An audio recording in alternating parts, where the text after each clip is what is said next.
My name is Claire, and I was 34 the morning my aunt slid a manila folder across my grandmother's kitchen table and told me the house I grew up in wasn't mine anymore.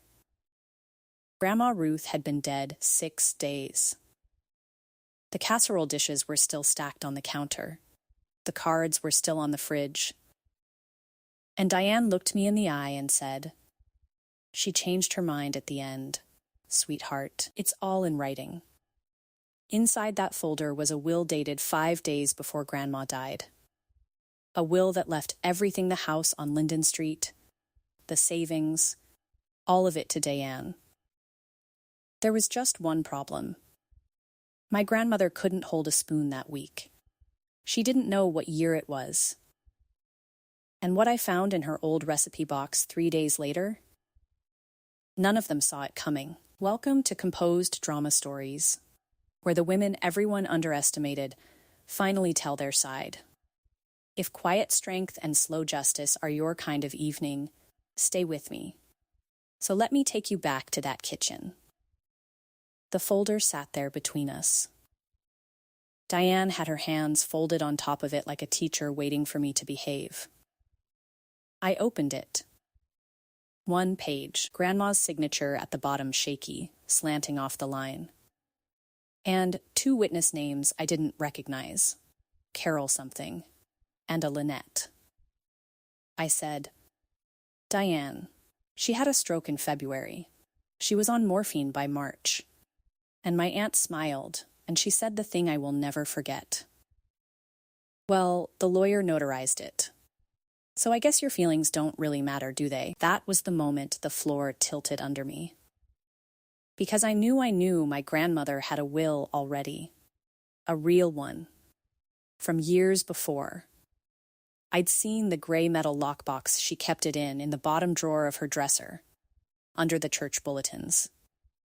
So that afternoon, while Diane was on the porch making phone calls, I went into Grandma's bedroom and pulled out that drawer. The lockbox was there, same dent in the lid. Same little key taped under the jewelry tray, right where it always lived. I opened it. Empty, not a single piece of paper inside. But to understand why that empty box hit me like a punch, and why I didn't scream, didn't cry, didn't give Diane the reaction she wanted, you need to know who my grandmother was. And who my aunt had always been. My mom, Susan, was Grandma Ruth's oldest daughter. Diane was the younger one. My mother died when I was 19. Breast cancer. It took her in 14 months, and it took the floor out from under me right when I was supposed to be becoming an adult. After that, Grandma Ruth caught me. That's the only way I know how to say it. I was falling, and she just caught me. She'd pick me up from my college dorm 2 hours away on Friday nights, so I wouldn't be alone on weekends. She taught me how to make my mother's pie crust, so I wouldn't forget the way the kitchen smelled when I was small. She'd sit on the phone with me at midnight, when the grief came in waves, and just breathe with me until I could breathe too.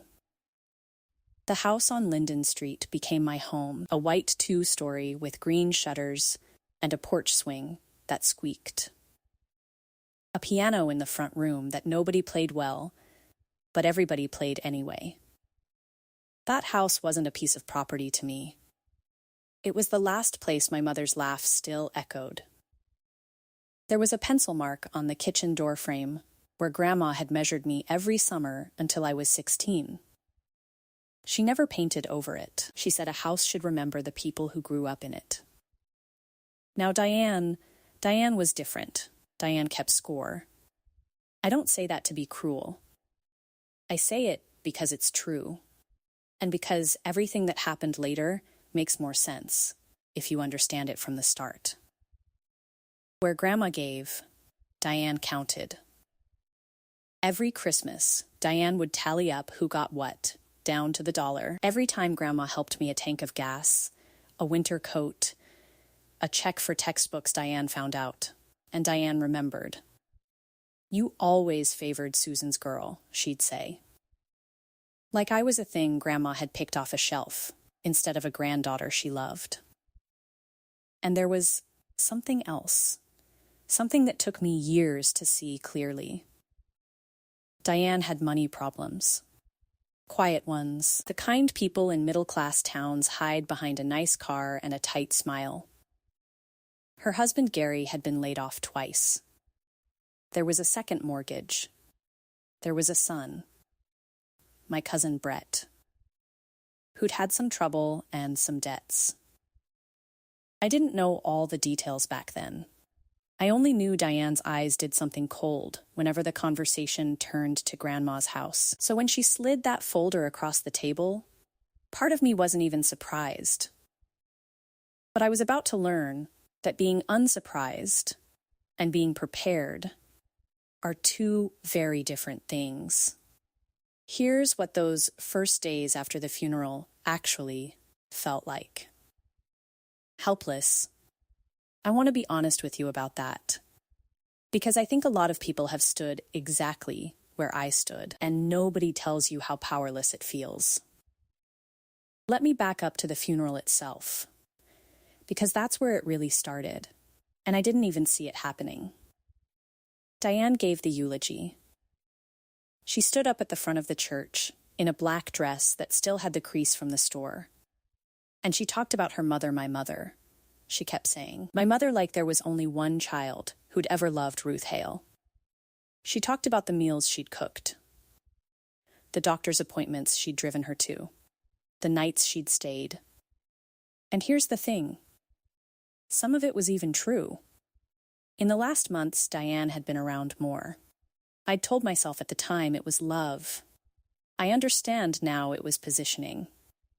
I sat in the third row from the back. People I'd known my whole life patted Diane's shoulder on the way out. Such a devoted daughter, I heard a woman whisper. Did everything for her at the end. Nobody whispered anything about me.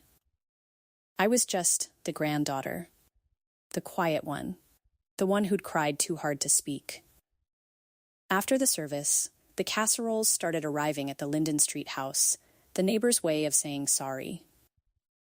Tuna bake, green bean something, a foil tray of ziti from the church. And every single one of them got handed to Diane. Because Diane was standing in the kitchen, like she already owned it. I should have noticed. Looking back, that was the first move. She didn't wait for the will. She just started acting like the house was hers. And she did it so smoothly that the whole town nodded along. That's how it works, by the way. People who take things don't always grab. Sometimes they just stand in the right spot and let everyone assume. The 6 days after the funeral were the worst 6 days of my life. And I'd already buried my mother. I wasn't sleeping. I'd lie on the floor of my apartment. My actual bed felt too soft, too normal for how I felt, and I'd stare at the ceiling and run the same loop over and over. She couldn't have signed that. She didn't know what year it was. How is this allowed? I'd pick up my phone at 2 a.m. and type out a message to Diane and delete it. Type another one. Delete it. There's nothing you can say to a person who has already decided your grief is a tool she can use. I called the people I thought would be on my side. An old family friend. A second cousin. And I heard the same careful, sideways thing from each of them. Well, honey, if your grandma signed it, maybe she just wanted to take care of Diane. Diane did do a lot at the end. That was the part that nearly broke me. Not Diane's coldness. I expected Diane's coldness. It was the way good, decent people just shrugged, the way a lie, said confidently and backed by a stamp, becomes the thing everyone agrees to believe, because it's easier than picking a side. I started to doubt myself. That's the part nobody warns you about. When everyone around you accepts a story, you start to wonder if you're the crazy one. Maybe I was being dramatic. Maybe Grandma had had a clear morning. Maybe I just didn't want to share. For about a day and a half, I almost let it go. I almost told myself that fighting would dishonor her memory, that she wouldn't want us tearing the family apart. And then I remembered her hands.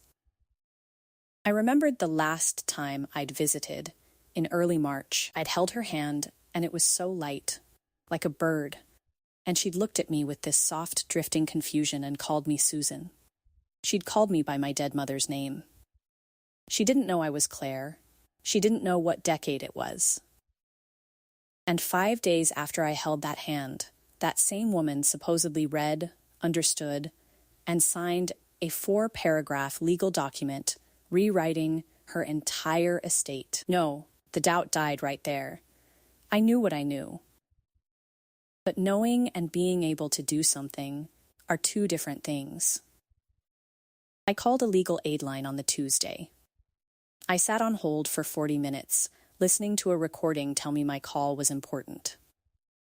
When a man finally picked up, he sounded tired in a way that told me he'd had this exact conversation 1,000 times. I explained it all in a rush: the stroke, the dementia, the will dated 5 days before she died, the witnesses I didn't know. And he said, "Okay, so you'd be looking to contest the will." That's the legal term for challenging it in court, asking a judge to throw it out. I said yes. That, he told me, it could take a year. Maybe 2. He told me it could cost more than I had depositions, expert witnesses, filing fees. And then he told me the thing that put a stone in my stomach. You'd need to prove the will isn't valid. The burden of proof is usually on the person challenging it. That's you. The burden of proof. In plain words, I had to prove it was fake. Diane didn't have to prove it was real. The law was going to assume that piece of paper was good until I could show, in a courtroom, that it wasn't. I hung up and I sat in my car in the legal aid parking lot, and I just stared at the steering wheel. Because here's the thing, nobody tells you about grief plus injustice. They don't take turns. They come together. They hold hands. I was a school librarian. I made $41,000 a year. I rented a 1-bedroom apartment with a radiator that knocked all winter. Diane had a lawyer's notarized document and a head start. She had the town's sympathy. She had the keys. I had a feeling in my gut and an empty bank account. That night, I drove back to the house. I don't even know why. I think part of me just wanted to sit on the porch swing one more time and pretend none of it was real. But when I pulled up, there was a locksmith's van in the driveway. By the time I got to the side door, the man was packing up his drill, and there was a fresh sticker on the door frame. The key Grandma had given me when I was 20. The one I'd carried for 14 years. The one with the little chip of green nail polish on it from a craft project didn't turn. I stood on the porch. My porch. The one with the squeaky swing. And I knocked on the door of a house that had been my home for 15 years. Diane opened it 3 inches. "This is my property now, Claire," she said. "You can't just show up." Behind her, I could see boxes. She was already packing things, already going through Grandma's life like it was a garage sale. I asked if I could get a few of my things. A box of my mother's letters I'd left in the upstairs closet. My grandmother's recipe box that she'd promised me 100 times. Diane thought about it. And I actually watched her weigh, whether even letting me grieve would cost her something. Then she said, "Fine, the kitchen stuff. Be quick." That sentence, "the kitchen stuff," is the reason I'm sitting here telling you this story. Because Diane didn't think the kitchen stuff was worth anything. She stood in the doorway with her arms crossed and watched me go into the kitchen. I grabbed the recipe box off the counter, the old tin one, painted with faded cherries and the gray cardigan hanging on the back of the chair, my mother's cardigan, the one Grandma had kept after Mom died. "That's just an old sweater," Diane said. "It was my mom's," I said. She rolled her eyes and let me take it. She let me carry out a cardboard box of Grandma's recipes, like she was tossing a beggar a heel of bread, and inside that box, taped to the back of an index card for buttermilk biscuits, was a business card. I didn't find it that night. I want to be clear. That night, I just hauled the box to my car, drove home, and cried until I fell asleep on the kitchen floor of my own apartment, the gray cardigan pulled over me like a blanket. For 3 days, I couldn't even open the box. It hurt too much. Her handwriting was in there, and I wasn't ready to see it. It was on the 4th day when I finally had the strength that I sat down on my kitchen floor and started going through the cards one at a time. Pie crust. Pot roast. A chicken thing with a smear of grease on the corner from 40 years of Sunday dinners. And then the buttermilk biscuits card, and taped to the back of it a small white business card. The corners soft from years of handling. Frank Delaney. Attorney at law, estate planning and wills, with an address 2 towns over and a phone number. And on the back, in my grandmother's careful cursive, 4 words. Everything is with Frank. I sat on my kitchen floor and read those 4 words maybe 40 times, because I remembered something then. A voicemail. Grandma had left it maybe 2 months before she died. Before the second stroke, when she was still sharp. I scrolled back through my saved messages with shaking hands, praying I hadn't deleted it. It was there. 41 seconds. I pressed play, and my grandmother's voice filled my little apartment, and I had to sit down on the floor all over again. "Claire, honey, it's Grandma. I'm fine, don't worry. I just want you to know I went and saw Frank today and got everything sorted. All proper and legal, so nobody has to fuss about anything later. It's all taken care of. You understand me? Don't let anybody tell you different. Okay, I love you. Call me back. Don't let anybody tell you different." She knew. Somehow, some part of my grandmother had looked down the road and seen Diane coming, and she'd left me a map, a card taped behind a recipe, because she knew Diane would never think the kitchen stuff was worth anything. But a business card and a voicemail aren't proof in a courtroom. Not yet. What I had was a thread, and I was about to learn how to pull it. I called Frank Delaney's office the next morning at 8:01. A woman answered. Warm voice. "Delaney Law, this is Donna." I told her my name. I told her my grandmother was Ruth Hale. I got about 4 words into "she passed away" before my voice cracked. And Donna went very quiet. For a second. Then she said, "Oh, honey, Ruth, I'm so sorry. We loved Ruth in this office. We loved Ruth in this office. You have no idea what those words did to me." After a week of Diane's cold smiles and the town's careful shrugs, somebody who'd known my grandmother said her name with love. Donna told me to come in. Thursday, 2:00. Bring my ID. I almost asked her right there on the phone, is there a will? Did she have a will? What does it say? But something stopped me, a feeling that I needed to walk in there and hear it the right way. That. And one more thing. A small, cold thought that had started growing in me. If Diane had emptied that lockbox, if she'd taken the original will, then maybe Diane already knew about Frank too. Maybe Diane was already trying to make sure that real will never saw the light of day. So I decided I wasn't going to tell a single soul where I was going. That Thursday, I drove the 40 minutes to Delaney's office with my hands at 10 and 2 the whole way, like the steering wheel was the only solid thing left in my life. The office was small, a converted house, really, with a coffee maker on a filing cabinet and a fern that needed water. Frank Delaney was maybe 65, with reading glasses pushed up on his bald head and a cardigan with a pen leaking in the pocket.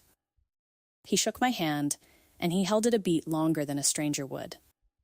"You have her eyes," he said. "Ruth talked about you. Every single time she came in." Then he sat me down, and he pulled a file folder out of a fireproof safe in the corner, a real safe, the heavy kind, bolted to the floor, and he laid it on the desk. "Claire," he said, "your grandmother executed her last will and testament in this office 2 years ago. Properly witnessed. Notarized, self-proving affidavit attached." I asked what that last part meant.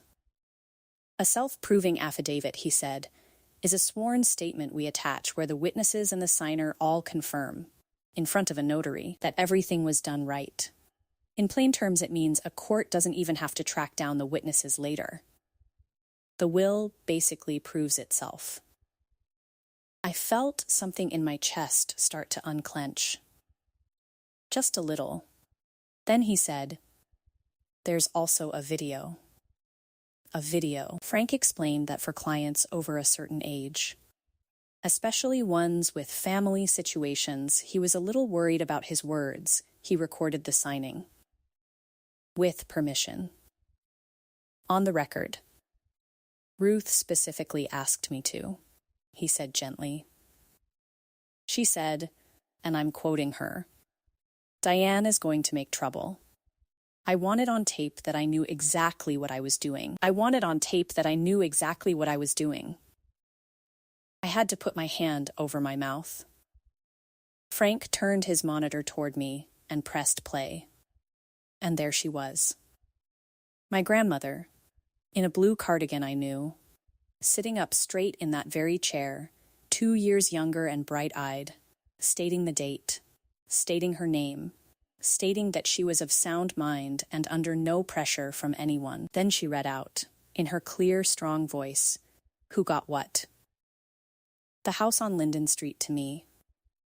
Her savings split, but the larger share to me, to keep the house up and to finish what her mother started. To Diane, $10,000, the dining room set Diane had always admired. And my love, even though she's going to be angry about this, because she's my daughter, and I won't pretend otherwise. She even left things to people I'd forgotten, a quilt to her church friend, the piano to the neighbor's kid who took lessons. Every word grounded, every word her. When the video ended, I realized I was crying without making any sound at all. Frank handed me a box of tissues, like a man who'd done it many times. Then I told him about the folder. The will, dated 5 days before she died, the shaky signature. Carol and Lynette. The notary. I watched his face change. He took off his glasses. He cleaned them on his cardigan, slowly, the way people do when they're buying time to control their temper. 5 days before she died, he repeated. Was she lucid 5 days before she died? No, I said. She had vascular dementia. Diagnosed 8 months earlier, and after the February stroke, she was on a morphine pump and lorazepam. There were whole days she didn't know my name. The last time I saw her, she called me by my mother's name.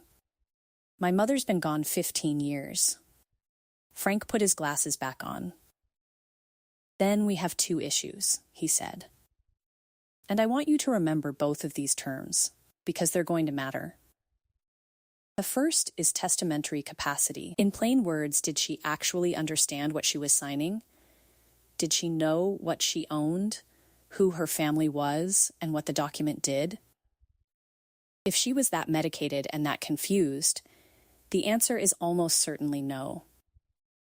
The second is undue influence. That means somebody pressured or manipulated a vulnerable person into signing something they wouldn't have signed on their own. A daughter, alone with a dying woman on morphine, producing a will that conveniently leaves everything to that same daughter. A judge has seen that movie before. I asked him the question I'd been afraid to ask. Can she actually get away with it? She has a notary. Frank leaned back. And he said something I've thought about every day since. Claire, a notary stamp confirms that somebody signed a paper. It does not confirm that the person had any idea what they were signing. A stamp is not a magic wand. And if that notary stamped a document for a woman who wasn't even conscious enough to know her own name, then that notary has a very serious problem of her own. That was the first moment I let myself believe I might win. But believing and proving are different countries. And I still had to gather the evidence to get from one to the other. Frank told me what we needed. And he told me to stay calm, stay quiet, and let Diane keep thinking she'd won. People who think they've won, he said, get sloppy. Let her get sloppy. He gave me a yellow legal pad, and we made a list, item by item, and then I went home and I went to work. So here's how we built it, piece by piece. The slow, unglamorous work that nobody puts in the movies. It took weeks. And there were nights I wanted to quit. First, the medical records. This sounds simple. It was not. Because my mother had set it up years ago, back when she was first sick. When Grandma started helping her with appointments, I was still listed as one of Grandma's emergency contacts and authorized representatives at her clinic. An old form, filed away, that Diane never thought to check. But the clinic didn't make it easy. The first time I called, a records clerk told me the patient was deceased, and they couldn't release anything without proof I had the right. I almost cried right there on the phone.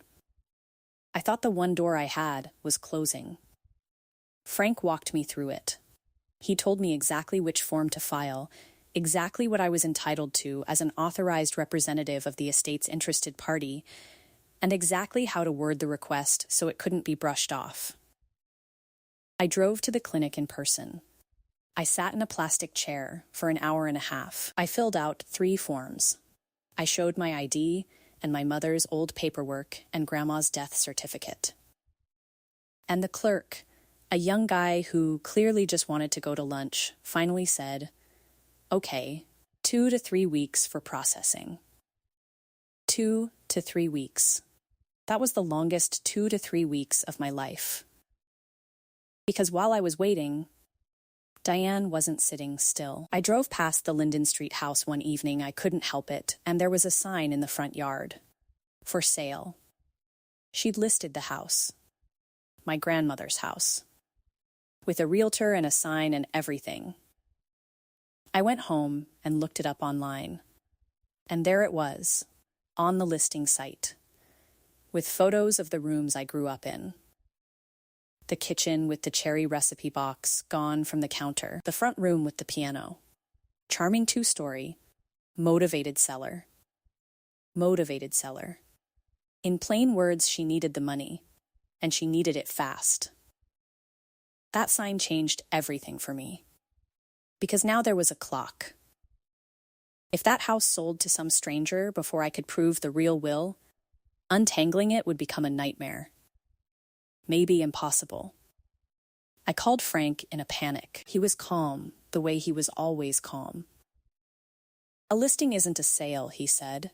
"It takes weeks to close. And the minute we file, we can ask the court to freeze it. Don't panic. Hurry, but don't panic. There's a difference. Get me the records." So I waited. And I checked the mailbox every single day. And on the 17th day, a fat envelope from the clinic was finally there. I read them at my kitchen table with a highlighter, and what I found made me feel sick and vindicated at the same time. March 9th, the exact day on Diane's will. The hospice nurse's note read, "Patient, somnolent, minimally responsive. Oriented XD, oriented times 0. In plain English, she didn't know who she was, where she was, what day it was, or what was happening. Nothing. March 9th, the same day, a different note, increased morphine for breakthrough pain. Family present, Diane, and there was more. A note from March 8th, the day before, patient confused, agitated overnight, did not recognize staff. A note from March 10th, the day after, largely unresponsive. So the one and only day my grandmother supposedly sat up, understood a legal document, and signed away her entire estate to one daughter, was a single day in the middle of a week where the medical record said, over and over, that she was barely conscious. I had it in black and white, signed by a registered nurse, that on the very day my grandmother supposedly revised her whole estate, she couldn't have told you her own name. But I didn't stop there. Frank taught me you don't bring a judge one piece of proof, you bring a wall of them. Second piece, the witnesses on Diane's will. Carol and Lynette. I didn't go near them. Frank was firm about that you do not contact the other side's witnesses, you'll only spook them, and a lawyer can twist that into harassment. But I did something simple, something anybody can do. I looked them up, Carol Reese and Lynette Powell. It took me one evening on the computer. Both of them were members of Diane's Tuesday craft group. There were photos, a whole album, captioned craft girls. Both of them had been Facebook friends with Diane going back years. One of them had commented on Diane's posts dozens of times. Birthday wishes, heart emojis. Two complete strangers to my grandmother, two close friends of my aunt. Witnessing a deathbed will at a hospice bedside. A real witness to a will is supposed to be someone neutral, someone who can honestly say the person knew what they were doing. These weren't neutral. These were Diane's friends, brought in to nod along. I printed it all. Quietly, dated screenshots. The way Frank told me to. I built a little folder, and every night it got a little thicker. Third piece. The neighbor. Hank Petrakis lived next door to Grandma for 30 years. He'd mowed her lawn when her knees got bad. He'd been one of the witnesses on the real will. 2 years back, his name was right there, on Frank's document, in his own shaky handwriting. I went to see Hank on a Sunday afternoon, brought him a coffee, 2 sugars, the way Grandma always said he took it. We sat on his porch, in view of Grandma's empty house with that awful for sale sign in the yard, and he teared up the second I mentioned her name. Best neighbor a man ever had, he said. 40 years. She brought my Eleanor soup every day the whole time she was dying. Every single day. We sat for a while, and then Hank told me something I didn't know. Something that made the hair stand up on my arms. You know your aunt came to me, he said. Back in early March. Knocked on my door all sweet, asked me if I'd witness a little paperwork for Ruth. I said sure, of course. When do you need me? And she got this funny look. Said never mind, she'd handle it. A few days later, I see 2 ladies I never laid eyes on coming out of Ruth's house. He looked at me. I thought it was strange, Claire, I really did. Ruth wasn't witnessing anything by then. Ruth wasn't witnessing her own breath at that point, God rest her. The hospice van was coming twice a day. And here's your aunt fetching strangers to sign papers. I almost said something. I've wished 100 times I'd said something. I asked Hank, very gently, if he'd be willing to say all that to a lawyer. To put it in writing. He set down his coffee. He looked over at Grandma's house for a long moment. Honey, he said, I'd say it to God himself. That woman was a saint. And your aunt's been circling that house like a buzzard for years. You tell your lawyer to call me any time, day or night. I had a witness, a real one, with a story that put a hole right through the middle of Diane's version of events. Because it showed she'd gone looking for witnesses that she knew she needed them, and that her first choice, an honest man, had said no without even realizing why. Frank took Hank's statement himself the following week, a signed, sworn affidavit. Another brick in the wall. Fourth piece, and this one was Frank's department. The notary. The notary on Diane's will was a woman named Pam Hutchins. And Frank, who'd been practicing in that county for 30 years, knew exactly how to check her. Every notary in this state, he explained, is required by law to keep a journal. A logbook. Every single notarization gets an entry, the date, the document, the signer, a note that they checked the person's photo ID, sometimes a thumbprint. It's not optional. It's the law. He leaned forward. So here's the beautiful part, Claire.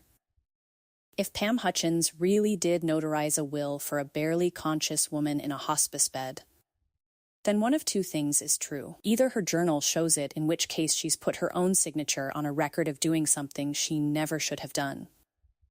Or her journal doesn't show it, in which case she stamped a legal document without following a single one of the steps the law requires. Maybe without your grandmother even being in the room. Either way, he said, and he almost smiled, it's a problem for her, not for us. Frank requested her journal the proper way, through the process the court allows. And then we waited again. That waiting was its own kind of torture, because the for sale sign was still up, and every day I imagined some happy young couple touring my grandmother's kitchen. But a strange thing happened during the wait. The listing went quiet. No price reduced. No open houses. I found out later why. A title company doing its homework had flagged that the estate was unsettled. That ownership was, in their careful language, in question. Buyers got cold feet. Diane's fast sale stalled. She'd moved too fast, and it had tripped her. Then, 3 weeks later, the answer on the notary came back. Pam Hutchins' notary journal for the entire month of March had no entry for Ruth Hale. None. No journal entry. No record of checking Grandma's ID. No record that Grandma was ever present at all. She'd just stamped it. That, Frank said, when he called to tell me, and I heard something almost like satisfaction in his quiet voice, is the kind of thing that ends a notary's career, and it makes your aunt's document worth less than the paper it's printed on. So now I had it all, laid out on Frank's conference table like a hand of cards I'd spent 6 weeks earning. The real will witnessed, notarized, self-proving, sitting in a fireproof safe the whole time. The video of my grandmother, sound of mind, 2 years before, saying out loud that she knew Diane would do exactly this. The voicemail. Don't let anybody tell you different. The medical records, oriented times 0. 3 days of notes that all said the same thing. The 2 friend witnesses, with their craft group and their heart emojis. Hank's sworn statement that Diane had gone shopping for someone to sign. And a notary journal with a hole in it, shaped exactly like the truth. Frank looked at all of it. Then he looked at me over his glasses. Claire, he said, your grandmother saw this coming 2 years ago, and she armed you for it. I've been doing this a long time. I have never seen a will contest this clean. I asked him what happened next. He smiled, just a little.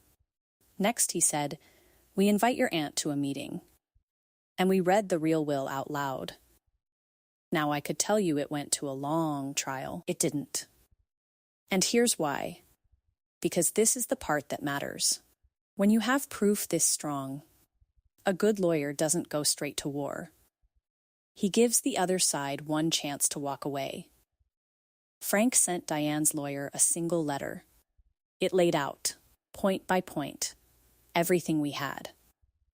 The video, the records, the journal, Hank's affidavit, and it invited Diane to a meeting at Frank's office to review the estate documents before the matter proceeds to probate court. Probate court, that's just the court that handles wills and estates. The one that decides which will is the real one. I almost didn't go. I was terrified of being in a room with Diane again.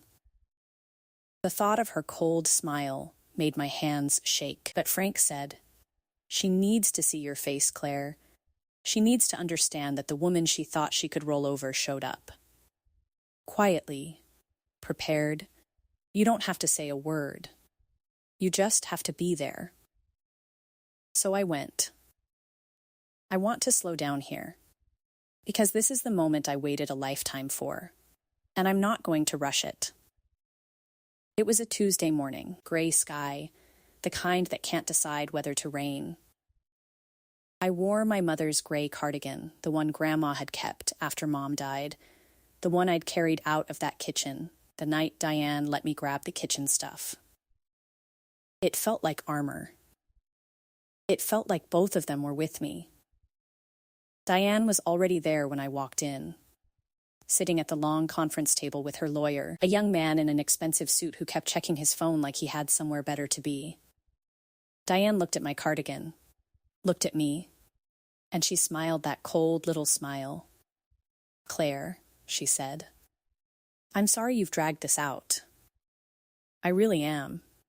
It's exhausting, all this. For what? You should have just let it go. I didn't say anything. Frank had told me let the documents talk. So I just sat down, folded my hands on the table, and looked at her. And I watched something flicker behind her eyes. Because I think she'd built her whole plan around the idea that I was the soft one. The librarian. The grieving girl who'd cry and fold and go away. She'd expected tears. She'd expected begging. She got a calm woman in a gray cardigan who sat down and looked at her and said nothing at all. I think that unsettled her more than any amount of shouting could have. Frank came in last. He moved slowly, unhurried, and he set a thick folder on the table and a laptop beside it, and he poured himself a glass of water before he said a single word. "Thank you all for coming," he said, pleasant as a man discussing the weather. "I'll keep this simple. There are 2 wills in front of us today. Only one of them is valid. I'd like to walk through why." Diane's lawyer started to speak. Frank held up one finger, friendly, and just kept going. "Let's start with the document your client has submitted. Dated March 9th. Signed, supposedly, by Ruth Hale." He slid a single sheet across the table. "On March 9th, Frank said, according to Ruth's own hospice records, which I have right here, signed by her attending nurse, Ruth Hale was, and I'm quoting the nurse directly, somnolent, minimally responsive, oriented ×0. He let that sit in the air. Oriented ×0. For everyone's benefit, that means she did not know her name, the date, or where she was. She was not, on that day, capable of understanding a grocery list, let alone reading, understanding, and signing a document that redistributes her entire estate. He slid the nurse's note across, right next to their will, so they sat side by side. Diane's smile was gone now. And it wasn't just that day, Frank went on, gentle as ever. The day before confused, did not recognize staff. The day after unresponsive. There is no window here. No lucid morning. The medical record is a wall. He turned a page. Now, the witnesses. Carol Reese and Lynette Powell. He laid the printouts down, one at a time, like a man dealing cards. Both, per public records, longtime personal friends of your client. Members of her Tuesday craft group. Neither one known to the deceased. Not neighbors. Not family. Not friends of Ruth's. Friends of Diane's. Diane's lawyer had stopped checking his phone. "And the notary," Frank said. He turned to the laptop, but he didn't play anything yet. Pam Hutchins. By law, every notarization she performs must be recorded in her official journal. The date, the document, the identification she checked. I requested that journal through the court. He slid the final page across. There is no entry. None, no record that Ruth Hale was ever present. No record that any identification was ever checked. As of last week, Ms. Hutchins is under review by the Secretary of State's office, and she has, I'm told, retained a lawyer of her own. I watched my aunt's hand find the edge of the table and grip it. Her knuckles went white. "Now," Frank said, and his voice changed. It got warmer, almost kind, which was somehow so much worse. "Let's look at the will Ruth Hale actually made. 2 years ago. In this office. In the chair you're sitting in, as a matter of fact." He opened the real will. The thick one, with the blue backing and the notary seal pressed into the bottom corner like a coin. And he read it aloud. He read the date. He read her name. He read the line where she declared herself of sound mind and free from any pressure from anyone. Then he read the part about the house. "To my granddaughter, Claire Bennett, daughter of my late daughter Susan, I leave my home at 14 Linden Street and the larger share of my savings to keep the house up and to finish what her mother started." I'd heard it on the video. I'd heard it more times than I could count. But hearing Frank say it out loud, in that quiet room, with Diane sitting 3 feet away, I felt my mother in the room. I felt Grandma in the room. I felt that pencil mark on the kitchen door frame. I didn't cry. I'd done all my crying on kitchen floors. I just sat there in my mother's cardigan and let the words land, one by one, like stones dropping into still water. Frank read Diane's portion. The $10,000, the dining room set, and then the line. "To my daughter Diane, my love, even though she's going to be angry about this, because she's my daughter and I won't pretend otherwise." The room was completely silent. And then Frank did the last thing. He turned the laptop around to face Diane, and he pressed play. And my grandmother's voice, strong, clear, alive, 2 years younger, filled that conference room. "My name is Ruth Hale. I am of sound mind. Nobody is making me do this. And I want it on the record that my daughter Diane is going to make trouble when I'm gone. So here I am, on tape, telling you all exactly what I want. Listen close, Diane. I know you'll be watching this someday." Diane made a sound I'd never heard her make in 34 years. It wasn't a word. It was something smaller and more human and more broken than I thought she had in her. Her hand came up over her mouth. Her eyes filled. On the screen, frozen, was her mother's face, looking right at her. 2 years ago, my grandmother had stared into a camera and spoken directly to the daughter she knew would do this. And now that daughter was sitting in front of it, caught. Her young lawyer was already quietly gathering his papers. "Mr. Delaney," he said, "carefully, I think my client and I need a moment." "Of course," Frank said. "Take all the time you need. I'm a patient man." He took a sip of his water. "But I'll be filing the original will with the probate court Thursday morning, with all of this attached. Now, if your client withdraws her document before then and signs away any claim, and pulls that house off the market, I see no reason to recommend that my client pursue charges for forgery and fraud against a vulnerable elder." There it was. The word charges. Because here's the part I didn't fully understand until that very day. Faking a will isn't just losing a court case and being embarrassed. Forging a legal document, defrauding a dying woman, those are crimes. Real ones. The kind with a prosecutor and a courtroom and a record. Diane could lose the estate. And Diane could face something far worse than losing. Frank had handed her a door, walk out quietly, give back what was never hers, and he wouldn't push for the worst of it. I looked at my aunt, and I'm not proud of every single feeling I had in that moment. There was a part of me, I won't lie, that wanted her to suffer the way she'd made me suffer for those 6 days. But the loudest feeling surprised me. It wasn't triumph. It was tired, a bone-deep, aching sadness for a family that didn't have to break like this, for a mother and a daughter who could have just loved each other. Diane looked at me, and the cold was gone. The smile was gone. What was left was just a frightened, cornered woman who had gambled everything on the idea that nobody would ever bother to check. "You went to Frank," she said, quietly, like she was finally understanding the size of what she'd lost. "No," I said. The first words I'd spoken in that entire room. Grandma did. 2 years ago. She'd just left me a card to find, behind a recipe, because she knew you'd never look there. Diane withdrew her will that Friday. She signed away any claim. She pulled the house off the market that same week the for sale sign was gone from the yard by the time I drove past on Saturday. The real will went through probate without a fight.